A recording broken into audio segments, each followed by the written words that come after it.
Bismillahirrahmanirrahim. Assalamualaikum warahmatullahi wabarakatuh. Innal hamdalillah, salatan wa salaman ala Rasulillah. Asyhadu an la ilaha illallah wahdahu la syarika lah, wa asyhadu anna Muhammadan 'abduhu wa rasuluhu la nabiyya ba'dahu. Allahumma shalli ala sayyidina Muhammad wa ala alihi wa ashabihi wa mawala. Amma ba'd. Yang kita banggakan dan kita muliakan Bapak Wakil Bupati Kabupaten Siak yang saya cintai, saya muliakan karena Allah, Al-Ustaz Haji Husni Mirza BBA MM. Jadi pejabat sekaligus Ustaz. Ustaz adalah pejabat.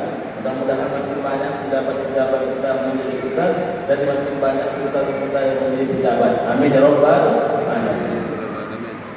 Bapak Sekda yang saya hormati, selanjutnya seluruh asisten yang berhadir yang saya muliakan, Pak Kabak Gasra, seluruh kepala dinas, Bapak Dandim, Bapak Kapolres, Ketua Yayasan dan Pengurus Masjid Sultan Syarif Qasim, seluruh pejabat di lingkungan pemerintah Kabupaten Siak, pemuka masyarakat, alim ulama, cerdik pandai, Bapak dari Kemenak, Majelis Ulama Indonesia, Basnas Kabupaten Siak. Tak bisa saya sebutkan satu persatu. Orang tua kami, sahabat sebaya, adik-adik kami, anak-anak kami yang kami sayangi, mudah-mudahan kita semua senantiasa dibahagiakan oleh Allah Ta'ala, zahir dan batinnya, diselamatkan pula dunia wal akhirahnya. Amin ya rabbal alamin. Ibu dan bapak rahimakumullah, malam ini ada beberapa hal yang ingin disampaikan. Pertama, ibu dan bapak rahimakumullah, Al-Qur'anul Karim diturunkan oleh Zat yang Maha Suci, dipilihkan kepada Nabi yang terbaik, Nabi yang paling mulia, dihantarkan oleh malaikat yang terbaik, diberikan kepada umat yang terbaik. Jika diamalkan, ibu dan bapak rahimakumullah, maka akan menjadi sebaik-baik umat, lalu menjadi penolong kepada kita di padang mahsyar, dan menjadi salah satu kelompok yang paling dirindukan oleh syurga Allah Subhanahu wa ta'ala. Jadi ibu dan bapak rahimakumullah, ini sangat menarik. Al-Qur'anul Karim diturunkan oleh Zat yang Maha Suci, oleh Allah Subhanahu wa ta'ala. Dibacakan tadi oleh qari kita, dijelaskan juga oleh Pak Wakil Bupati kita. Manusialah yang menyatakan kesanggupan ketika diberikan amanah oleh Allah Subhanahu wa ta'ala. Gunung yang sebegitu kokoh, ibu dan bapak rahimahullah, menyatakan tak sanggup, menundukkan diri, takut di hadapan Allah jika diberikan amanah berupa Al-Quran.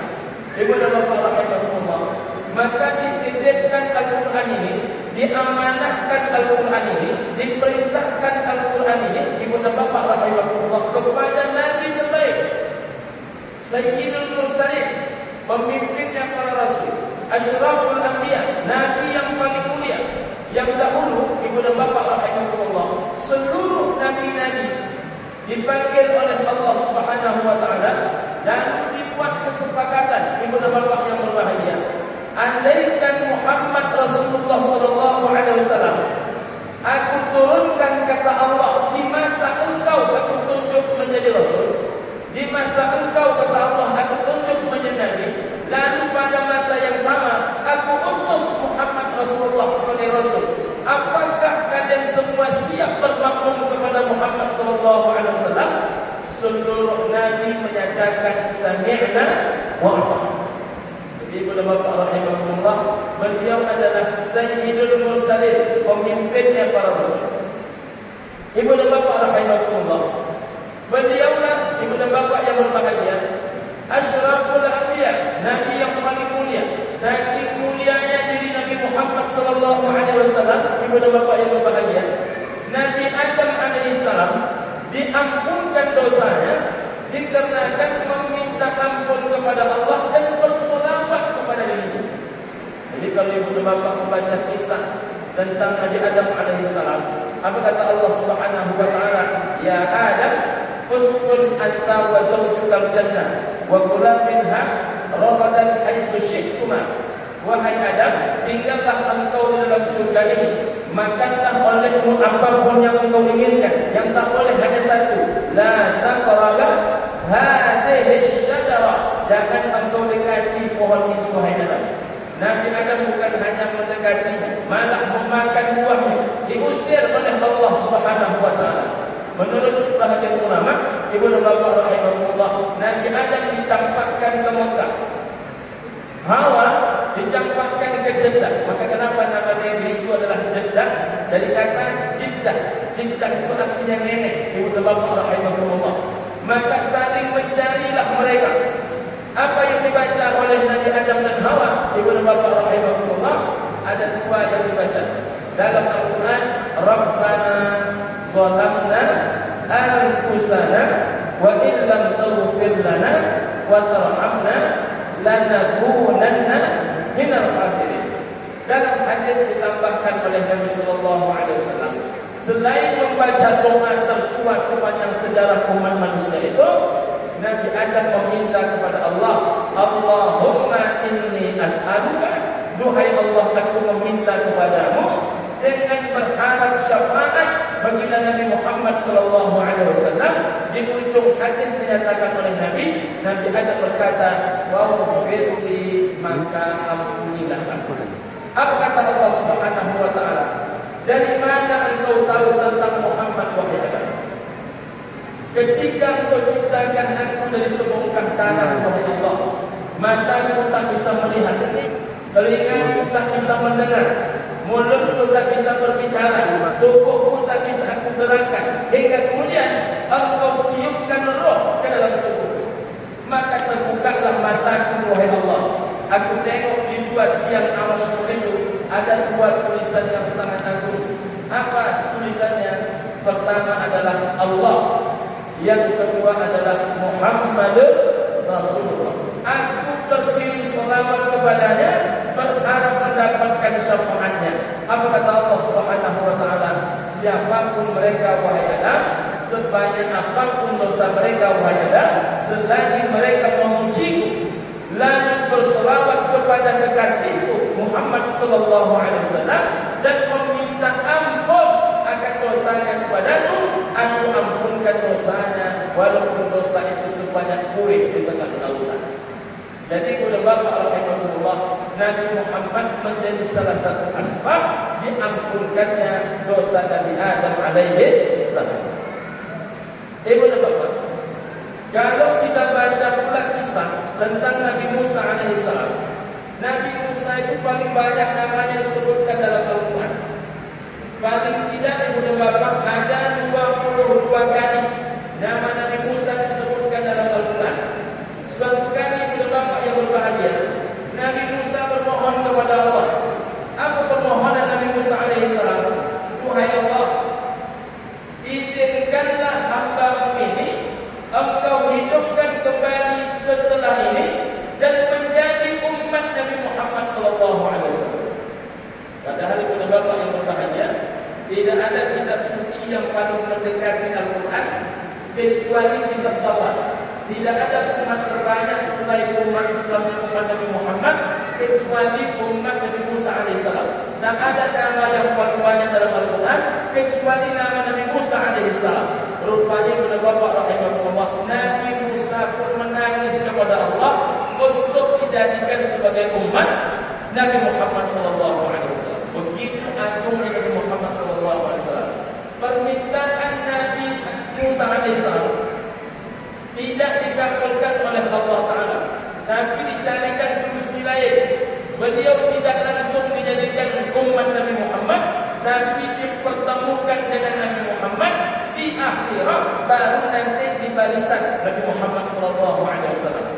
Maka salah satu asbab munculnya peristiwa Isra wal Mi'raj mengobati rasa rindu Nabi Musa alaihissalam. Makanya kalau ibu dan bapak buka kisah tentang Isra wal Mi'raj, siapa Nabi yang paling banyak berdialog dengan Nabi Muhammad sallallahu alaihi wasallam adalah Nabi Musa alaihissalam. Rupanya Nabi Musa pun juga sangat rindu menjadi umat Nabi Muhammad SAW. Ibu dan bapa rahimahullah, kalau Nabi Adam alaihissalam, kalau Nabi Musa alaihissalam begitu rindu menjadi umat Nabi Muhammad SAW, betapa meruginya orang yang sudah ditetapkan, ditakdirkan oleh Allah Taala menjadi umat Nabi Muhammad SAW, namun dia menganggap ini nikmat yang biasa-biasa saja. Maka paling tidak ibu dan bapa rahimahullah, kalau kita mendengarkan nama Nabi Muhammad disebutkan, kita mengucapkan sallallahu alaihi wasallam. Al-Quran diturunkan kepada Nabi yang terbaik. Al-Quran diturunkan kepada Rasul yang terbaik. Setelahnya, ibu dan bapa rahimahullah, Al-Quran kemudian diturunkan di bulan yang terbaik. Jadi dari zat yang maha suci kepada Nabi yang paling baik, diturunkan di bulan yang terbaik. Bulan apa itu? Syahrul Ramadan. Syahrul Ramadan alladzi unzila fihil Quran. Di bulan Ramadan lah diturunkan kitab suci Al-Quran. Ada 12 bulan. 4 di antaranya bulan suci. Ada yang 3 serangkai, Dzulqa'dah, Dzulhijjah, Muharram. Ada yang 1 tegak mandiri, itulah bulan Rajab. Tapi keempat bulan suci ini, ibu dan bapa rahimahullah, tak dipilih untuk diturunkan Al-Quran. Jadi kapan Al-Quran diturunkan? Di Sayyidus Syuhur, penghulunya sekalian bulan. Padahal ibu dan bapa, bulan suci itu yang 4 menjadi suci. Luar biasa ibu dan bapa rahimahullah. Menjadi suci bulan Ramadan, menjadi mulia bulan Ramadan. Salah satu selain puasa yang menyebabkan mulianya bulan suci Ramadan adalah karena di bulan Ramadan lah diturunkan Al-Quran. Masya Allah. Jadi ibu dan bapa rahimahullah, naik derajat Ramadan, perintah puasa yang mengawalinya, lalu dilanjutkan dengan bulan Ramadan, diterima pula kitab suci Al-Quran Karim. Kapan diturunkan? Ulama berbeda pendapat. Ada yang mengatakan pada tanggal 1 Ramadan, ada yang mengatakan tanggal 3 Ramadan, ada yang mengatakan tanggal 5 Ramadan, ada yang mengatakan tanggal 7 Ramadan. Di Indonesia mengambil kepada mazhab Imam Syafi'i, mengatakan diturunkan pada malam 17 Ramadan, diikuti oleh pemerintahan Kabupaten Siak. Maka ibu dan bapa rahimahullah, malam ini kita nuzulul Quran. Lalu sebagian ulama lagi berpendapat turunnya di 10 malam terakhir. Maka nanti ibu dan bapa rahimahullah, ada satu di antara malam yang paling istimewa, letaknya di malam ganjil pula. Maka jangan heran, malam 21 sesak penuh masjid. Malam 22 kosonglah sudah. Malam 23 ramai balik. Malam 24 sunyi pula balik. Padahal ulama sedari awal berbeda tentang tanggal diturunkannya. Artinya kalau sudah tidak diberitahukan secara konkret, ibu dan bapa rahimahullah, kita memang diperintahkan oleh Allah Taala untuk berjihad mencarinya. Mudah-mudahan kita salah satu yang mendapatkan Lailatul Qadar. Jadi bulan ini pun menjadi suci, bahkan menjadi Sayyidus Syuhur, penghulunya sekalian bulan, karena diturunkan kitab suci Al-Quran. Ibu dan bapa rahimahullah, dari zat yang maha mulia kepada Nabi yang terbaik, kepada bulan terbaik, lalu dihantarkan oleh malaikat yang terbaik. Setiap Nabi, setiap Rasul, ibu dan bapa, itu ada malaikat yang menjadi sahabatnya. Contoh, Nabi Musa alaihissalam, sahabatnya adalah malaikat Israil alaihissalam. Jadi Nabi Musa itu sahabatnya adalah malaikat maut. Nah, kalau ada ibu-ibu yang bapak-bapak yang berminat menjadi sahabat malaikat maut, nah itu agak sama ibunya dengan Nabi Musa alaihissalam. Lalu Nabi Muhammad, siapa sahabatnya? Belum ditunjuk malaikat Jibril menjadi Sayyidul Malaik, belum ditunjuk menjadi pemimpin malaikat, belum.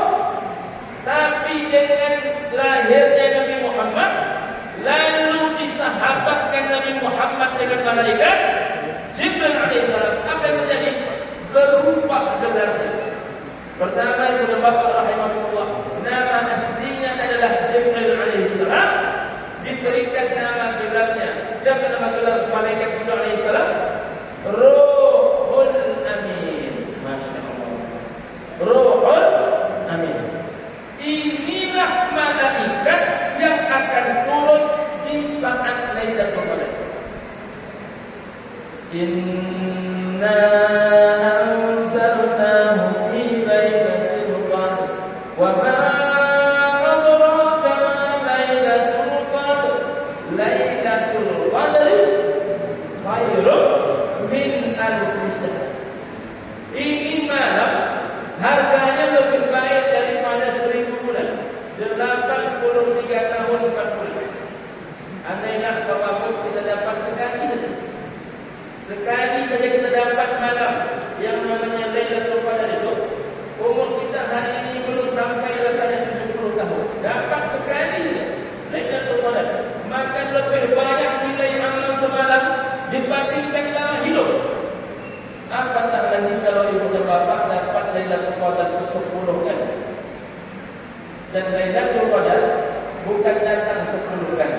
Lailatul Qadar itu datang setiap tahun sekali. Apa yang terjadi malam itu? Yang terjadi pada malam itu oleh Bapak rahimahullah adalah selain khairun min alfi syahr, tanazzalul malaikatu war-ruh. Pada malam itu turun malaikat-malaikat Allah, hebatnya beserta ar-ruh. Siapa ar-ruh yang dimaksudkan? Ruhul Amin. Dia adalah malaikat Jibril alaihi salam. Jadi pada malam Lailatul Qadar itu turun langsung pemimpin malaikat.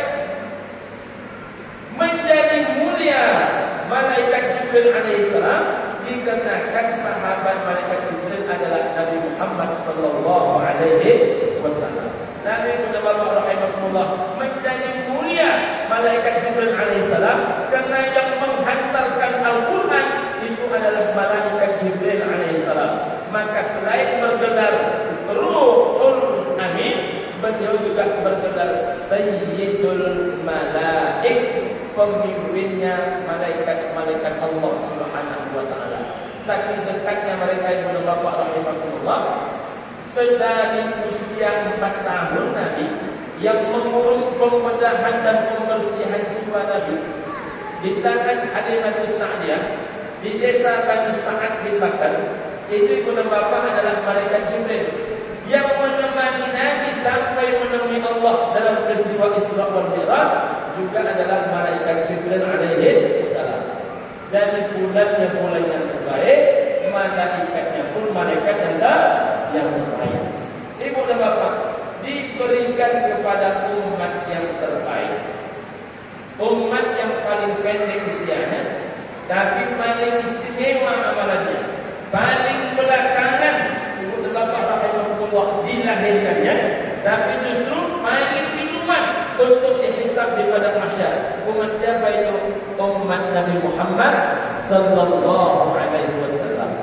Bahkan ibu dan bapak rahimahullah, tadi Wakil Bupati sudah menjelaskan kepada kita semua, ini amalan mengamalkan kitab suci, ibu dan bapak rahimahullah, akan menjadi penolong kepada kita di padang mahsyar.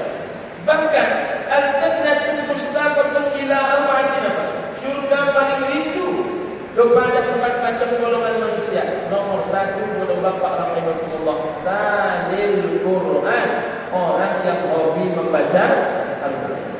Jadi ibu dan bapak yang berbahagia, diturunkan dari Allah dan yang Maha Suci, diberikan kepada Nabi yang terbaik, diturunkan di bulan yang terbaik, dihantarkan oleh malaikat-malaikat yang terbaik. Lalu umat yang menerimanya serta yang mengamalkannya adalah umat yang terbaik. Ibu dan bapak rahimahullah. Yang kedua yang ingin disampaikan, Al-Quran itu dari zat yang Maha Suci. Al-Quran juga disebut kitab suci. Al-Quran tidak bisa bertengger di hati yang kotor. Jadi Al-Quran hanya masuk ke dalam hati yang suci. Ada pengalaman menarik Ibnu Bapak rahimahullah dari salah satu sahabat kita, guru kita, ustaz kita, namanya Ustaz Munawwir Hakim Lubis. Beliau ini Ibnu Bapak rahimahullah adalah peserta penghafal Quran dari Pekanbaru ke Jakarta dalam program 40 hari menghafal Quran. Jadi sebelum berangkat hafalan Qurannya mewabut 2 juz. Berangkat ke Jakarta, rupanya dalam 17 hari beliau hafal Quran 30 juz.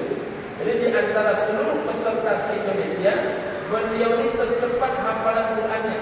Karena 17 hari hafal Quran 30 juz. Saya pun berkesempatan diskusi dengan beliau, Ibnu Bapak rahimahullah. Apa rahasianya Ustaz? Kok 17 hari bisa menghafal Quran 30 juz? Berarti rata-rata satu harinya hampir 2 juz. Jangan kan 2 juz, 2 halaman pun banyak lewat. Kadang dihafal 2 halaman, hilang 3 halaman. Ibnu Bapak rahimahullah, beliau 17 hari hafal Quran 30 juz. Maka saya pun tanya kepada beliau, ada 3 hal menarik yang beliau sampaikan. Pertama, kata beliau, Ibnu Bapak rahimahullah, Al-Quran tidak bisa dihafal tergantung isi kepala. Kalaulah isi otak yang menentukan hafalan Quran, maka yang paling kuat hafalan Qurannya profesor. Di bawah profesor, barulah Ibnu Bapak doktor. Di bawah doktor, master. Di bawah master, itulah SAG macam saya. Sarjana agak gimana gitu, Ibnu Bapak rahimahullah. Di bawah SAG, itulah yang tamat pondok, tamat SMA, tamat aliyah. Di bawah itu lagi tamat SMP, begitu seterusnya. Kalau Al-Quran dihafal berdasarkan kemampuan otak. Tapi Ibnu Bapak rahimahullah, banyak orang cerdas bisa menguasai segala ilmu, tapi belum tentu dia bisa menghafal Al-Quran. Belum tentu dia bisa menghafal Al-Quran. Kenapa demikian? Al-Quran itu dari Dan Yang Maha Suci. Al-Quran itu adalah yang suci, dan dia hanya masuk ke dalam diri dan jiwa yang bersih. Makanya kata Ustaz Nawir Hamidi Lubis, mengapa Al-Quran itu mudah masuk ke dalam hati anak-anak? Sekarang anak-anak mudah sampai hafalan Qurannya. Yang juara 1 lomba hafalan Quran di Indonesia beberapa tahun yang lalu itu anak kita, anak Riau. Kemudian yang juara 2-nya anak Riau juga. Saya diundang ceramah ke pondok tahfiznya Ustaz Abdul Salam. Jadi ada Ustaz muda kita, Pak Wabuk, usianya masih 20-an tahun. Tapi beliau ini punya 6 kalau tidak salah rumah tahfiz. Usianya masih 20-an tahun. Tapi pondoknya sudah 6. Ibnu Bapak rahimahullah, ratusan jumlah santri hafalan Qurannya. Saya diundang, rupanya Ibnu Bapak rahimahullah, sebahagian santrinya itu sudah hafal Quran 30 juz. Dan Ustaz Abdul Salam itu tamatan Wisdiful Putri, tapi hafal Quran. Anak muridnya hafal Quran. Kata kuncinya Ibnu Bapak rahimahullah, bila hati bening, bila hati bersih, bila jiwa bersih, maka semakin lengket Al-Quran di dalam hati. Jadi jangan heran Ibnu Bapak rahimahullah, mengapa ada anak-anak dalam keadaan sakaratul maut yang tidak hilang dari ucapannya apa? Hafalan Quran. Suatu kali Ibnu Bapak rahimahullah, ada seorang anak usia 5 tahun, hafal dia Quran 30 juz. Lalu Ibnu Bapak rahimahullah, anak ini dalam keadaan buta. Didatangilah oleh syekhnya, wahai ananda, apa permintaanmu kepada syekh? Biarlah syekh berikan hadiah itu. Apapun namanya, selagi Syekh mampu, Syekh akan hadiahkan kepadamu. Apa kata anak tadi kepada bapak rahimahullah? Saya tidak minta apa-apa Tuan Syekh. Mengapa demikian? Karena dalam setiap doa aku hanya berdoa. Apa isi doanya kepada bapak rahimahullah? Duhai Allah, jangan pernah sembuhkan mataku ini. Jadi anak kita yang dalam keadaan tak bisa melihat itu, doanya adalah jangan sembuhkan mataku ini ya Allah. Kenapa itu doanya kata Syekh? Karena aku tahu Syekh kata beliau, banyak orang yang matanya terbuka tapi hatinya mati. Biarlah seperti diriku ini kata dia. Mata zahirku mati tapi mata hatiku hidup. Banyak orang tadi seumur hidup belum pernah khatam Quran, sampai mati tak pernah khatam Quran. Banyak orang dalam rumahnya, tidak hanya suaminya, istrinya, anak-anaknya, seumur hidup tak pernah khatam Quran. Saya kebetulan saya bertanya kepada banyak orang rumah hari ini, kapan terakhir kali bapak-bapak menyimak anak bapak membaca Quran? Rupanya banyak bapak-bapak itu tak tahu hari apa dia menyimak anaknya membaca Quran. Banyak orang bapak yang tidak pernah punya program kerja terhadap anak-anak. Termasuk di antaranya mereka tidak punya program kerja terhadap Al-Quran dan kepribadian anak-anak. Padahal kata Nabi sallallahu alaihi wasallam, "Nawwiru manazilakum biiqamatis shalah wa biqira'atil Quran." Berikanlah cahaya dalam rumah tangga kalian. Nama cahaya itu kata Nabi, pertama biiqamatis shalah, dirikanlah salat. Yang kedua wa biqira'atil Quran, bacalah Al-Quran. Maka Ustaz Abdul Somad menjumpai ibu dan bapak rahimahullah seorang anak-anak usianya 5 tahun hafal Quran 30 juz. Tak berjumpa dengan ayah si anak, tak berjumpa dengan emaknya, berjumpanya ibu dan bapak dengan datuk si anak dan anak yang hafal Quran. Ditanyalah datuk, apa yang dilakukan di rumah datuk oleh anak dan menantu datuk hingga cucu datuk ini 5 tahun hafal Quran 30 juz? Jawaban datuknya ibu dan bapak rahimahullah, di rumah kami itu TV boleh mati, HP boleh mati, radio boleh mati, bahkan manusia pun boleh mati. Yang tak boleh mati hanya satu, jangan pernah mati lantunan ayat suci Al-Quran di dalam rumah. Allah. Jadi orang hidup tak seorang majnun. Ada orang melakukan itu kepada bapak rahimahullah karena bayi sudah mendengarkan setiap saat suara mengaji, bahkan sejak bayi dalam kandungan sampai dia berusia 5 tahun belum dia kadang pandai mengaji, tapi dia sudah hafal dengan bacaan Al-Quran. Subhanallah.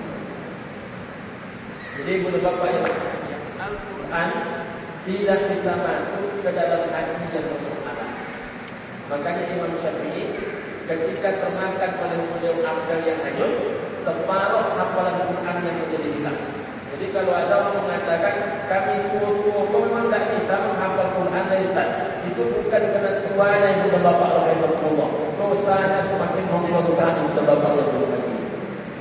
Apa buktinya kalau itu dosa Ustaz? Kebetulan saya pernah diundang ceramah ke Kota Candi, ibu dan bapak rahimahullah. Yang berceramah kita yang menjadi qari dan membaca Quran itu tidak. Ada ustaz muda usianya 28 tahun hafal Quran 30 juz.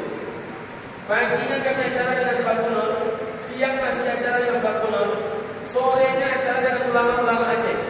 Maka malamnya saya tidak kelelahan tertidur.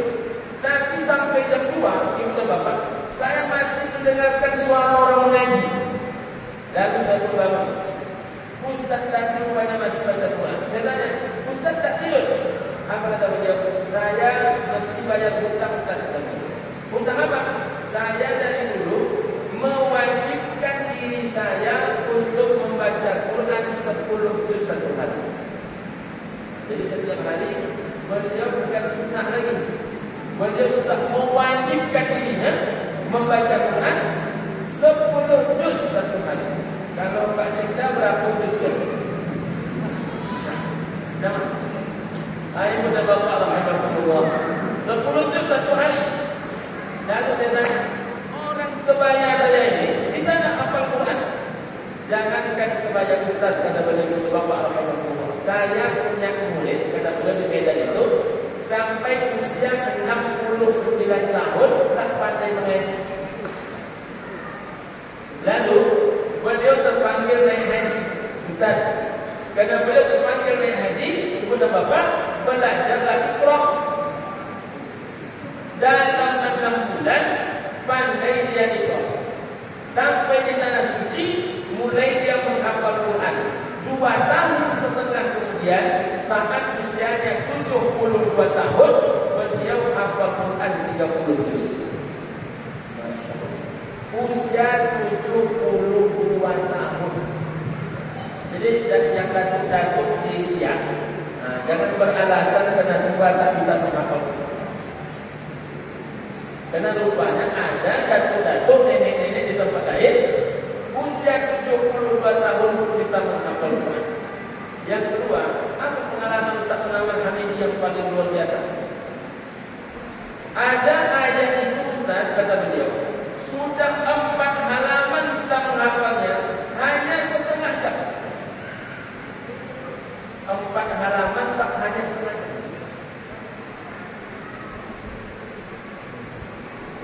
Tapi ada satu ayat, macam mana pun tunggang tunggik, tunggang langgang, kita menghafalnya tak bisa hafal-hafal. Apa itu penyebabnya? Menurut guru kami Ustaz, kata beliau kepada Bapak rahimahullah, bila ada ayat yang tidak bisa engkau menghafalnya, coba engkau terjemahkan, pahami isinya. Jangan-jangan itulah masalah hidupmu. Coba kakak. Jadi kalau kita bukan Al-Quran itu, dicoba menghafal, tak hafal-hafal, coba terjemahkan. Jangan-jangan itulah masalah hidup kita. Apa kata jemaah? Saya semuanya bermasalah hafalan itu Ustaz. Berarti semuanya bermasalah itu Bapak. Jadi kalau semuanya bermasalah, berarti semuanya menjadi masalah. Yang ketiga, ibu dan bapak rahimahullah, mengapa kita tidak bisa menghafal Quran, kata beliau, ibu dan bapak rahimahullah, karena kita memang tak pernah menyediakan waktu untuk menghafal Quran. Coba ibu bapak renungkan, sudah berapa lama bapak ibu memegang HP hari ini?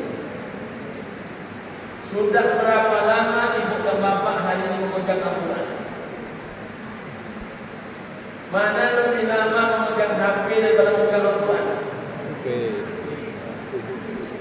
Di Malaysia, Bapak Bu, anak-anak sebelum usia 15 tahun tak boleh pegang HP smartphone. Mengapa demikian? Lebih banyak pengaruh negatif daripada positif. Maka anak sebelum usia 15 tahun di Malaysia tak boleh pegang HP. Kami mencoba menerapkan ini di rumah. Jadi anak-anak belum boleh pegang HP sebelum usia 15 tahun. Walau menangis sekalipun. Cuma agak ringan cobaan saya sedikit karena anak-anak semuanya merantau. Jadi anak-anak semuanya merantau. Cuma kan sampai di sini biasanya kan anak-anak merantau cobaannya. Kebetulan anak pertama sekarang ngajar usianya 14 tahun di Gontor Pengelola Jawa Timur. Anak kedua usianya 16 tahun. Sekarang kelas 6, kelas 6 itu kelas 3 SMA di Gontor Putri di Bedaren Jawa Timur. Sekaligus diberikan amanah menjadi ketua bidang pengajaran Gontor Putri Bedaren Jawa Timur. Anak yang ketiga usianya 14 tahun. Sekarang alhamdulillah naik kelas 4, kelas 1 SMA di Pondok Pesantren Gontor Putri Madinah Jawa Timur. Tidak mudah untuk bapak menahan anak tak main HP. Tapi di rumah tidak boleh dia menyentuh smartphone sebelum usianya 15 tahun. Kalau usianya sudah 14, dia nak buat coba. udah 15 tahun mau kami, udah 15 tahun. Di Malaysia umur 15 tahun baru boleh pegang HP. Indonesia jauh lebih maju. 15 hari dah boleh pegang HP. Bayi-bayi itu. Bayi-bayi. Pegang HP ni.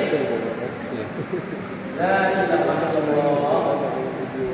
Dan menurut orang-orang yang menghafal Quran, anak yang suka memainkan HP, yang suka pegang HP, itu tidak akan mungkin lengket Al-Quran dalam hati.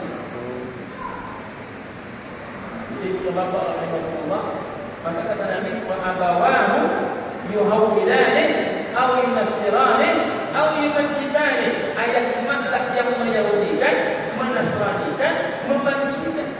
Saya ketemu dengan salah satu kepala cabang bank di daerah kita ini, bukan di Siak, di Pekanbaru, oleh Bapak rahimahullah. Apa kata dia?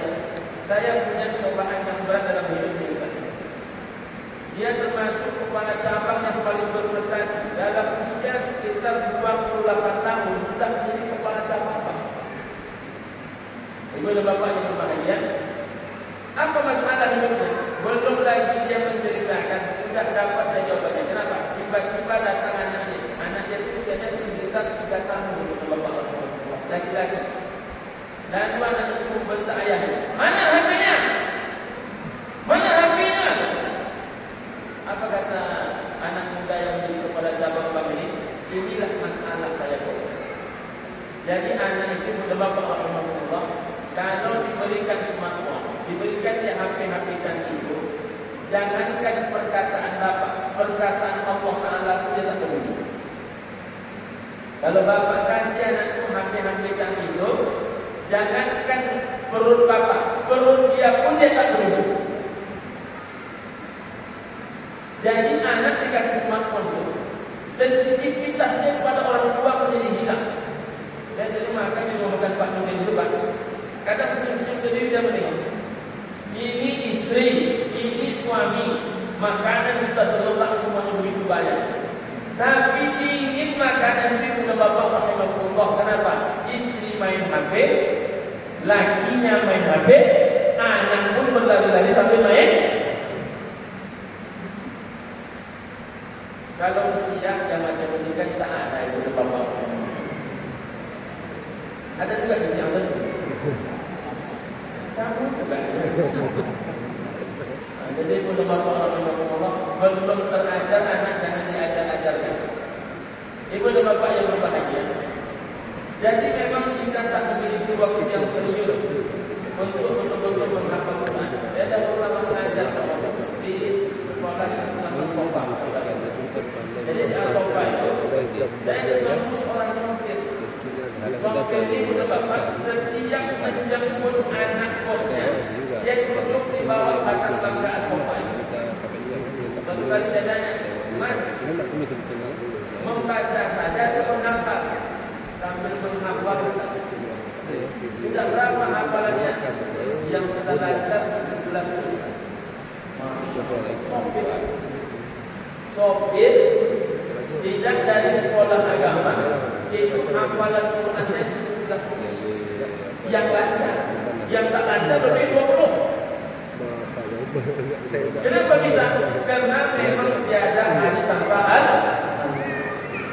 Dan terakhir, Al-Quran ini adalah hudan linnas. Semakin kokoh kita mengimaninya, semakin kuat kita mengaplikasikannya, semakin sungguh kita mentaatinya, maka semakin majulah kita, semakin jayalah kita, semakin sukseslah kita. Profesor Stanley, seorang profesor di Inggris, pernah menyatakan kepada Bapak rahimahullah, kami di Inggris ini kata beliau maju karena meninggalkan kitab suci kami, dan kami pindah kepada kitab suci Al-Quran. Sedangkan orang Islam itu mundur karena orang Islam itu meninggalkan kitab sucinya dan mereka mengamalkan gaya dan budaya hidup kami. Itu kata Profesor Stanley. Iya, Pak. Jadi Ibu Bapak rahimahullah, mereka maju karena meninggalkan kitab sucinya,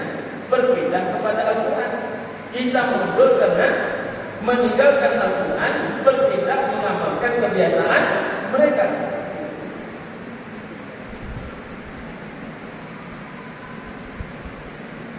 Ada seorang perempuan itu Bapak. Salah satu bukunya adalah antara Al-Quran, Injil, dan Sains Modern. Namanya adalah Profesor Dr. Maurice Bucaille. Saya dahulu kebetulan waktu punya S1, saya satunya akidah filsafat Bapak. Di akidah filsafat itu kami belajar tentu pemikiran-pemikiran itu adalah Bapak. Salah satu yang paling menarik adalah pemikiran Maurice Bucaille. Maurice Bucaille itu sangat anti kepada Islam. Sangat anti kepada Islam. Saking antinya, dia bertekad ingin membuktikan Al-Quran ini merusak. Ingin dia buktikan. Bagaimana cara membuktikannya oleh dia? Pertama, dia kuasai bahasa Arab. Maka Maurice Bucaille lancar berbahasa Arab. Setelah lancar bahasa Arab, lalu dia coba menerjemahkan dan membaca serta menghafal Quran. Dalam keadaan ateis, dia hafal 30 juz Al-Quran. Rupanya, walaupun niatnya tak baik, kepada Bapak rahimahullah, tapi kesungguhan ilmu itu menjadi wajah. Siapa yang sungguh, dia akan mendapat. Dibuktikan oleh Maurice Bucaille. Dia hafal Quran 30 juz. Lalu dicarinya lah kekurangan Quran. Apa yang terjadi kemudian kepada Bapak rahimahullah? Semakin ku cari kekurangan Al-Quran, kata dia, semakin ku temukan kelebihannya. Semakin ku cari kesalahan Al-Quran, makin ku temukan kebenarannya. Semakin ku gali-gali buruknya Al-Quran, yang ku temukan hanyalah kesempurnaannya. Lalu dia tulis dalam buku yang tadi disebutkan antara Al-Quran, Injil, Al-Quran, Bible, dan Sains Modern.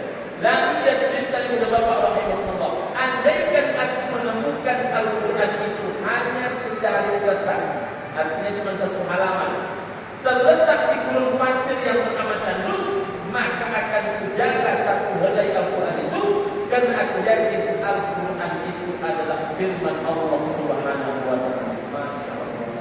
Orang yang menemukan kebenaran kepada Bapak rahimahullah lebih hebat daripada orang yang selalu bersama kebenaran tetapi tak nampak dengan nyata oleh dia kebenaran itu. Maka itu Bapak rahimahullah, sedari awal agar hidup ini selamat, kita mengatakan ihdinas siratal mustaqim, siratal ladzina an'amta 'alaihim ghairil maghdubi 'alaihim waladdallin. Allah Ta'ala menjawab, alif lam mim dzalikal kitabu la raiba fihi hudan lil muttaqin. Jadi kalau kita ingin mendapatkan jalan yang lurus, jalan orang yang mendapatkan nikmat, bukan orang-orang yang dimurkai, orang-orang yang sesat, maka jawabannya adalah Al-Qur'anul Karim. Jadi kalau ibarat kapal yang sedang berlayar, ibu dan bapak, agar kita sampai ke pelabuhan, tidak butuh hanya kapal yang kokoh, tidak hanya butuh seorang nahkoda yang andal, tapi kita juga butuh kompas agar bisa sampai ke pelabuhan yang diinginkan. Apa nama kompas itu? Dzalikal kitabu la raiba fihi. Namanya adalah Al-Quran yang tidak ada keraguan sedikit pun di dalamnya. Ibu dan Bapak, semoga kajian ini bermanfaat. Terima kasih Wabuk, Pak Sekda, Bapak Pejabat, dan keluarga besar Pemkab Siak yang saya cintai, saya muliakan karena Allah, dan jamaah Masjid Sultan Syarif Qasim Kabupaten Siak. Mudah-mudahan pertemuan kita ini berkah dan Allah Subhanahu wa Ta'ala merezekikan kepada kita insyaallah pemahaman Al-Quran dan juga merezekikan kepada kita nuzulul Quran Lailatul Qadar. Amin ya Allah ya rabbal alamin. Summa khususan ala hadhihi niyah al-Fatihah. A'udzu billahi minasy syaithanir rajim. Bismillahirrahmanirrahim. Alhamdulillahi rabbil alamin. Ar-Rahmanir Rahim. Maliki yaumiddin. Iyyaka na'budu wa iyyaka nasta'in. Ihdinas siratal mustaqim. صراط الذين أنعمت عليهم غير المغضوب عليهم ولا الضالين آمين. أعوذ بالله من الشيطان الرجيم. بسم الله الرحمن الرحيم. الحمد لله رب العالمين. اللهم صل على سيدنا محمد وعلى آله وأصحابه أجمعين. اللهم ya Allah, ampunilah kami, ampunilah ayah bunda kami, ampunilah pemimpin-pemimpin kami, ulama-ulama kami, tokoh masyarakat kami, para pendiri kabupaten ini ya Arhamar Rahimin. Tunjukkanlah kepada kami yang benar itu adalah benar, sanggupkan kami mampu mengikutinya. Tunjukkan pula kepada kami yang salah itu adalah salah, yang batil itu adalah batil, yang haram itu adalah haram. Berikan kekuatan kepada kami untuk mampu menjauhinya. Allahumma ya Salim, selamatkanlah kami. Wabil khusus ya Rabbal Alamin, negeri kami Kabupaten Siang ini ya Arhamar Rahimin. Jadikanlah negeri ini baldatun thayyibatun wa rabbul ghafur. Hadiahkanlah kepada kami rezeki yang halal bagi baik. Andaikan rezeki itu berada di atas langit, turunkan ya Allah. Andaikan berada dalam bumi, keluarkan ya Rahman. Andaikan susah mendapatkan, maka mudahkan ya Rahim. Andaikan ada yang haram, sucikan ya Allah. Andaikan jauh, dekatkan ya Rahman ya Rabbal Alamin. Jadikanlah ya Allah pemimpin yang memilihkan untuk kami adalah pemimpin yang taat kepada Engkau, yang takut kepada Engkau, yang bersandar hanya kepada Engkau, dan mereka sayang kepada kami yang Arhamar Rahimin. Jadikanlah setiap pemimpin-pemimpin kami Engkau lembutkan hatinya, Engkau berikan cahaya pada hatinya, Engkau berikan hidayah kepada mereka semua hingga mampu memimpin dan memimpin kami di siang ini ya Rabbal Alamin, menjadi masyarakat yang lebih soleh, lebih taat, lebih takut lagi kepada Engkau ya Rabbal Alamin. Hadiahkanlah rahmat, nikmat, barakah, karunia ke negeri siang ini ya Rabbal Alamin. Cabutlah segala malapetaka, mara bahaya, segala keburukan, wabil khusus corona ini ya Rabbal Alamin. Rabbana atina fid dunya hasanah wa fil akhirati hasanah wa qina adzabannar wa adkhilna jannata ma'al abrar. Ya Aziz, ya Ghaffar, ya Rabbal Alamin. Wa sallallahu ala sayyidina Muhammad wa ala alihi wa sahbihi wa sallam. Walhamdulillahi rabbil alamin. Taqabbalallahu minkum minna wa minkum taqabbal ya karim. Terima kasih kepada Bapak Rahimahullah. Terima kasih kepada Bupati. Billahi taufiq wal hidayah wa ridha min al-inayah. Assalamualaikum warahmatullahi wabarakatuh.